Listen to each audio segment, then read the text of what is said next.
Bienvenidos a todos y todas a Academia y Región, Voces del Campus. Soy José Julián Yáñez Rodríguez. Este es un espacio para pensar, debatir, tomar postura y hablar de temas que tienen que ver con la academia. El día de hoy abordaremos un tema muy importante para la educación en Colombia, para la escuela en general, para la universidad también, que es un reto. Hablaremos de educación rural. Alejandra, bienvenida. Gracias, Julián. Efectivamente, hoy abordaremos cuáles son esos retos, desafíos y sobre todo esas experiencias de la educación rural, lo cual es fundamental para el desarrollo de Colombia. Exactamente, la educación rural presenta unos desafíos, unos retos fundamentales que tienen que ver con la infraestructura, con el diseño curricular, las adaptaciones a los diferentes multicontextos. Son infinitos los retos que enfrenta la escuela desde la perspectiva de la ruralidad. Así es, Julián, la educación rural pues no solo tiene que ver con nuestras comunidades campesinas o indígenas, sino que es fundamental sobre todo en temas de garantizar acceso, equidad y el desarrollo de cada una de nuestras regiones, que en un país como Colombia pues hay bastante diversidad.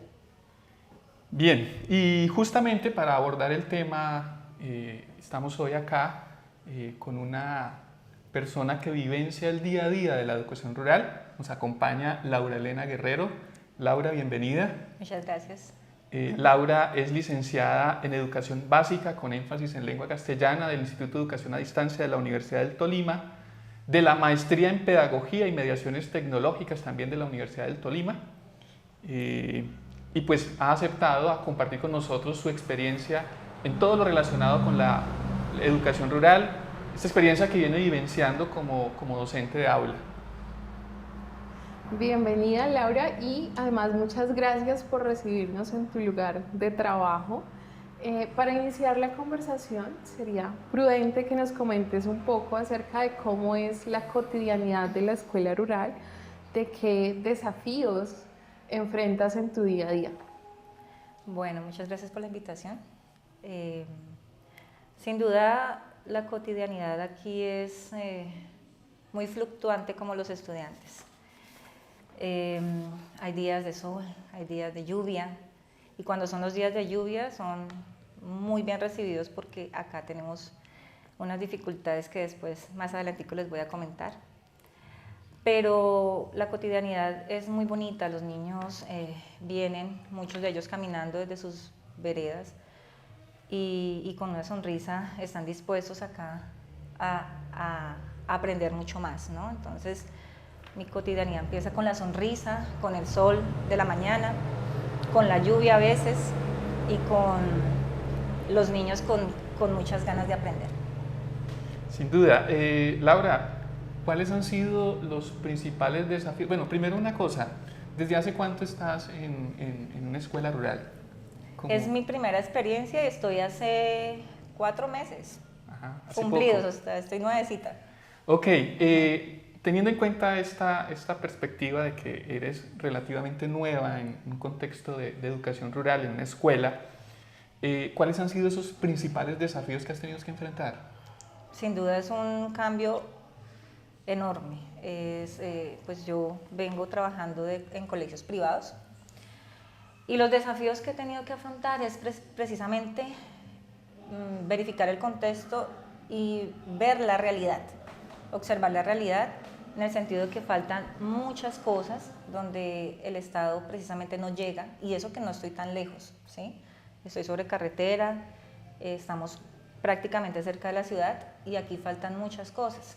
Entonces, la realidad que me enfrento es una realidad donde los niños tienen algunas carencias, donde hay que empezar a generar proyectos para que los niños puedan tener esa calidad educativa y para que la comunidad se involucre mucho más. Entonces el desafío ha sido ese, unir a la comunidad, gestionar procesos de aprendizaje para los niños y levantar la escuelita tanto estructuralmente como académicamente. Es decir, has tenido que reconstruir la escuela. He tenido que ¿sí? reconstruir. Bueno, creo que un reto muy importante, muy significativo, pero también seguramente a la altura de todas las expectativas que la comunidad genera. Bueno, Laura, cuéntanos cómo es tu escuela, cómo es el día a día de tu escuela, cuál es ese desarrollo cotidiano de tu labor como docente en la escuela rural. Bueno, mi escuela se llama José Joaquín Forero, está ubicado en la sede Gamboa. Esta institución tiene 3 sedes, ¿no?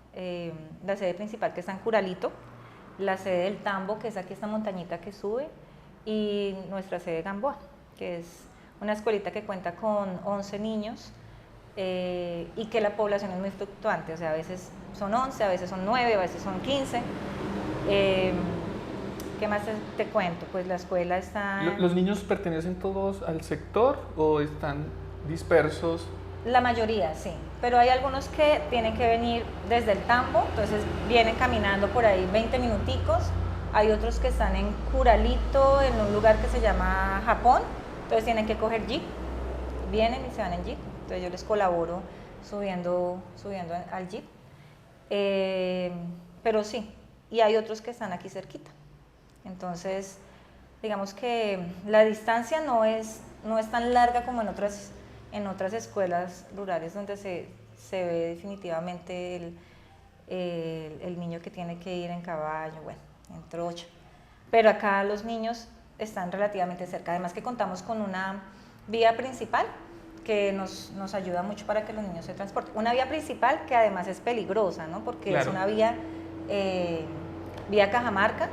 Entonces acá, digamos que con la policía hemos podido hacer ejercicios de que los niños aprendan cómo pasar la carretera, señales de tránsito, bueno. Entonces la docente le toca todas las tardes, cuando salen los niños, verificar eso, pasar los niños en la carretera, verificar que no vengan mulas. Entonces ese es uno de los peligros de nuestra escuelita. ¿Qué más te cuento de mi escuela? Los niños, dices que es una población flotante en algún sentido, fluctuante. Uh-huh. ¿Cuántos niños en promedio tienes? En promedio... Las edades y los tienes todos en un salón. Sí, sí. Cuéntanos eso. Bueno, escuela nueva, ¿no? Sí. Todos están en un salón, menos mal mi salón es amplio.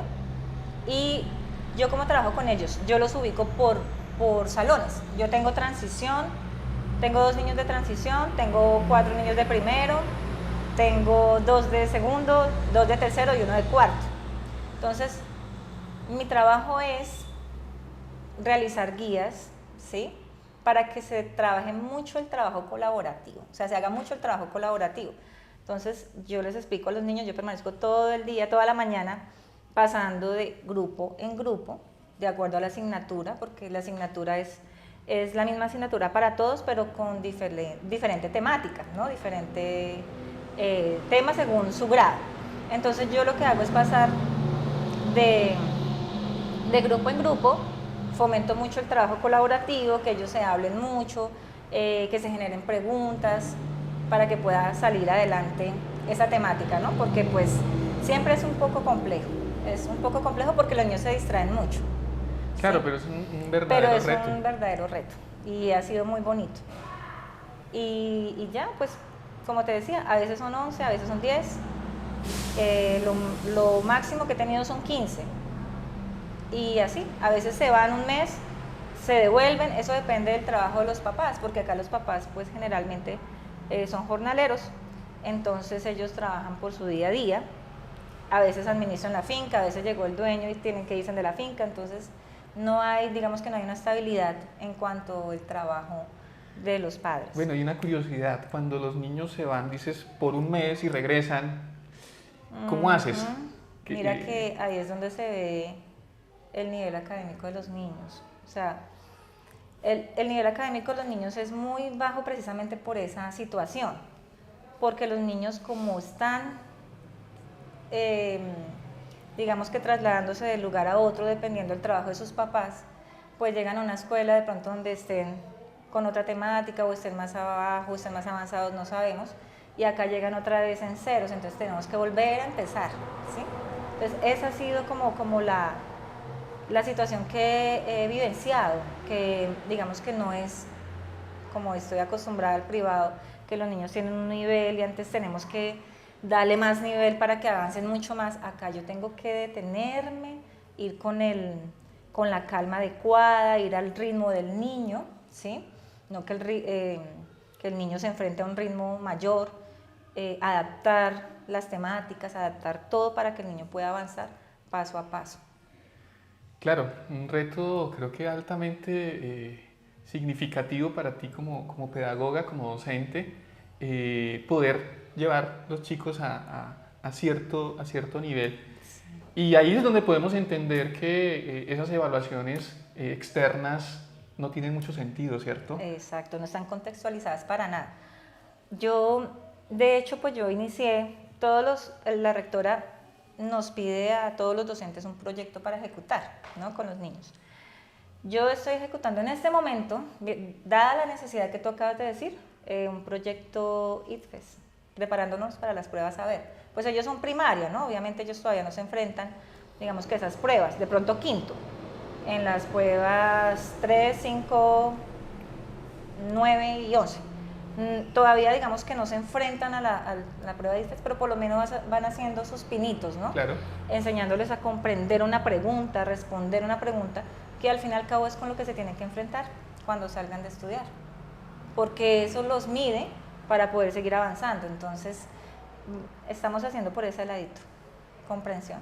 Bueno, Laura, muchísimas gracias por compartirnos tu experiencia. Creo que efectivamente pues es mucho lo que hemos trabajado también precisamente con respecto al tema de las pruebas, y tú lo has dicho, la prueba mide, la prueba como tal no evalúa, porque pues acá no estamos mirando este contexto específico que tú nos acabas de mencionar y que es tan enriquecedor para la educación colombiana, sino que es a nivel general y obviamente pues se desconocen muchas de estas dinámicas que tú nos acabas de mencionar. Digamos que ver cómo la escuela se convierte también en parte del corazón de la comunidad, digamos, es la primera instancia donde no solo acuden estudiantes, sino también familias, ¿sí? Padres principalmente o cuidadores primarios.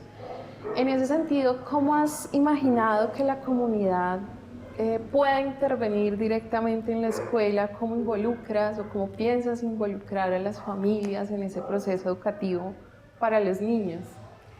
Sin duda la comunidad es parte principal y de hecho con ella se trabaja, ¿no? Precisamente ayer teníamos acá un evento, y ¿cómo los involucro?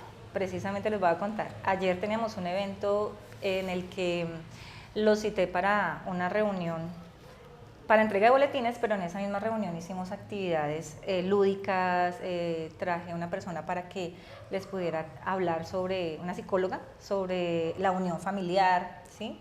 De cómo establecer lazos.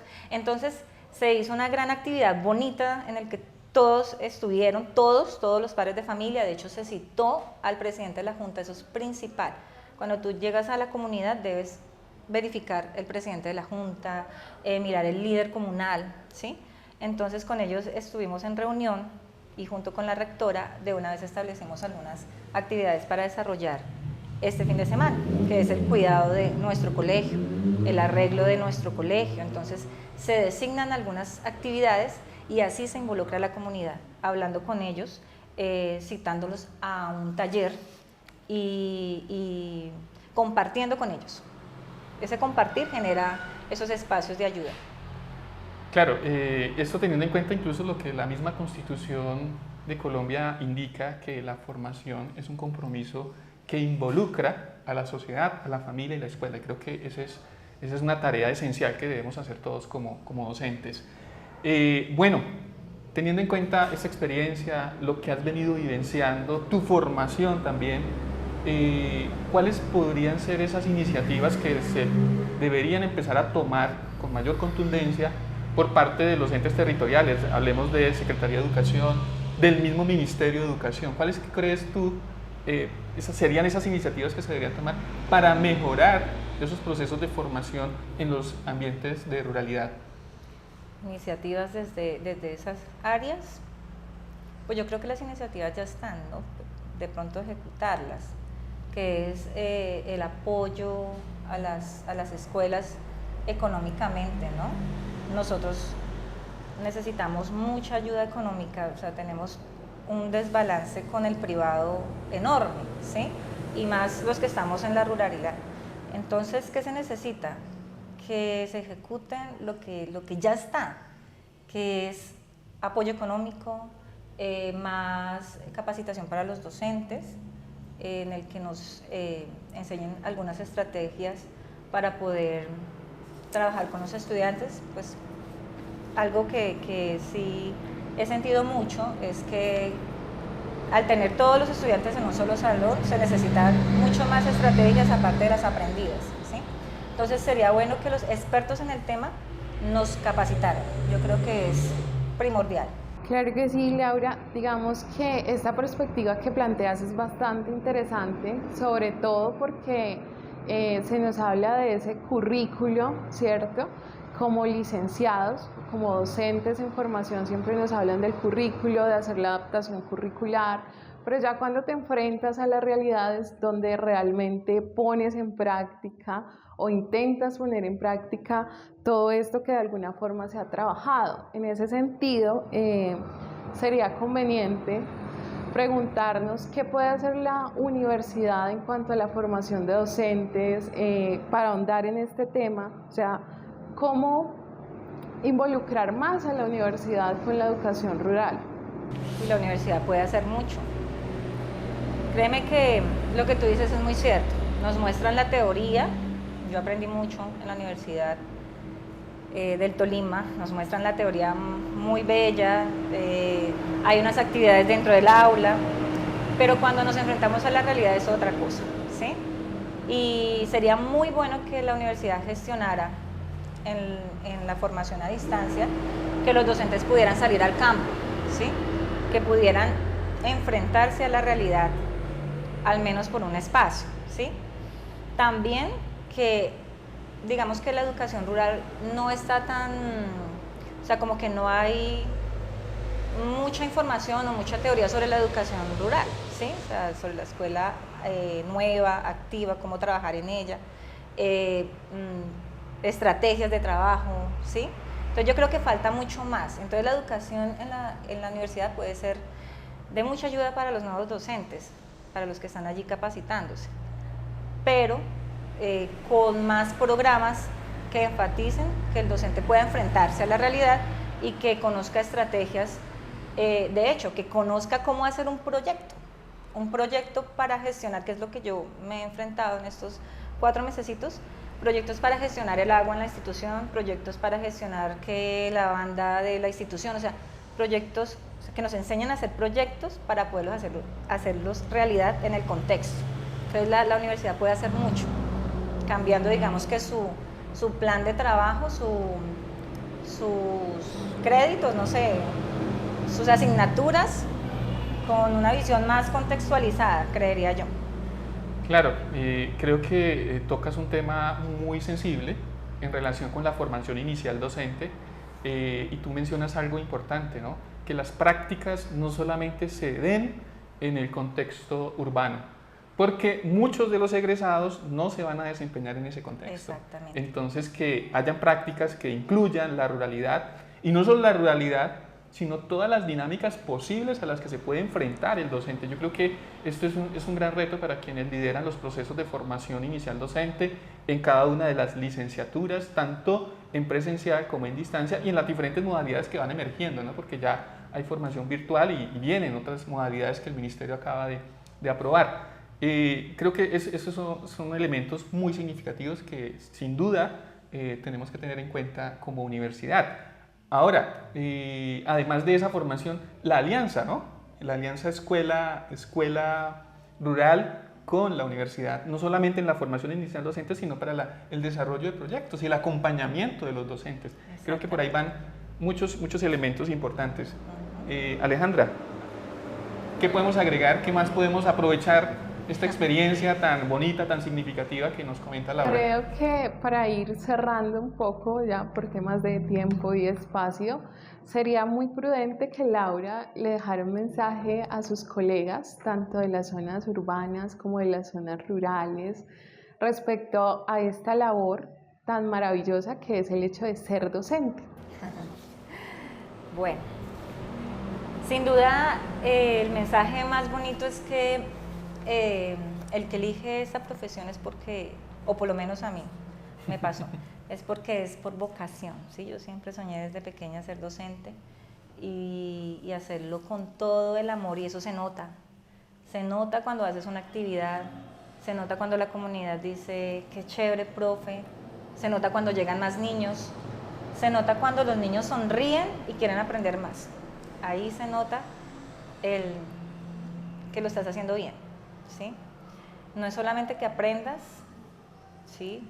Es muy bueno aprender y capacitarte porque tienes que capacitarte siempre. Pero qué bonito que lo hagas de corazón. Cuando lo haces así se nota. Ese es el mensaje. Yo creo que se nota y lo vivenciamos cuando llegamos por la sonrisa de los niños, la alegría que tienen de estar en la escuela y esa felicidad seguramente la has podido transmitir. Felicitaciones por el trabajo que vienes haciendo, por el aporte que haces a la comunidad y en general a la educación en Colombia.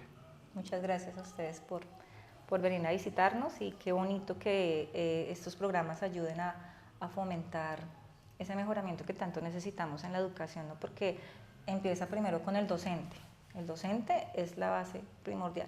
Así critiquemos el sistema, así critiquemos tantas cosas, la revolución es personal, cada quien la hace. Sin duda, el docente es el primer factor de calidad en cualquier proceso de formación. Alejandra. Sí, claro que sí, digamos que, pues, además de lo que ya hemos mencionado, creo que nos da un enfoque muy holístico también el hecho de involucrar los diferentes actores, la sociedad, la familia como núcleo esencial, los docentes principalmente y, por supuesto, sin desconocer los actores principales que vienen siendo los estudiantes, sus procesos formativos. Agradecemos a Laura por abrirnos el espacio, por recibirnos en su escuela que se convierte también en su hogar. Y fundamentalmente por compartirnos su experiencia. Creo que es lo más valioso que nos llevamos en nuestro programa el día de hoy. Claro que sí.